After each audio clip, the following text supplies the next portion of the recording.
yesterday make sense to you?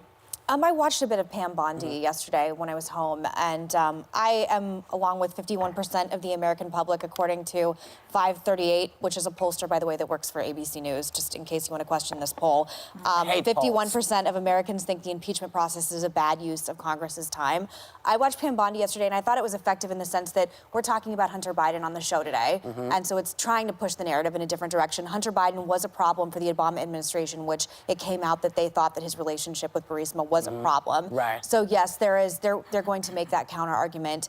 I don't think this is going to be as effective. I think we're all in our lanes. If you think that President Trump should be hauled out in golden handcuffs, that's what you think from this. If you think that this is a waste of Congress's time, that's what you think as well. And I don't think it's moving the needle one way or the other toward 2020. Right, I'm actually much more interested in the fact that Bernie Sanders is surging everywhere, and that's what I was talking about with my family and friends last night. Right. So I think the average American is, no matter which side, is probably looking at what happens in 2020, because the election, the Iowa caucus is in like 6 days.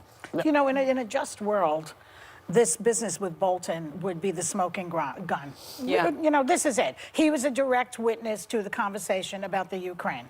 And it would be the smoking gun. But because Mitch McConnell is in charge, there is no justice in the world. And no matter what they do, no matter how many witnesses they bring, these people will still say, like Dershowitz said, it's not impeachable. Suddenly changes his mind about what's impeachable. But they're all in the bag for Trump. But there are people like Ari Melber, who came on here for your birthday, who's a host on MSNBC, who also recently said on MSNBC that he didn't see that this was an argument that was being effective towards Democrats' case. It went viral. You can look it up. Which argument? That he didn't see that, and I'm paraphrasing because, this is me paraphrasing, I'm not saying it verbatim. Yeah. But he said that he didn't think that there was an effective enough argument on the Democrat side, and that's an MSNBC host saying that he doesn't think You mean that there's not enough of an argument to say that he didn't think, I'm was holding up money Google it. I would have showed it had I known that he was holding up money from Ukraine for his own personal benefit. I'm telling you, when there are people like Ari Melber that are questioning it. I didn't see the Ari Melber clip, but I actually do believe that the House managers made an extremely effective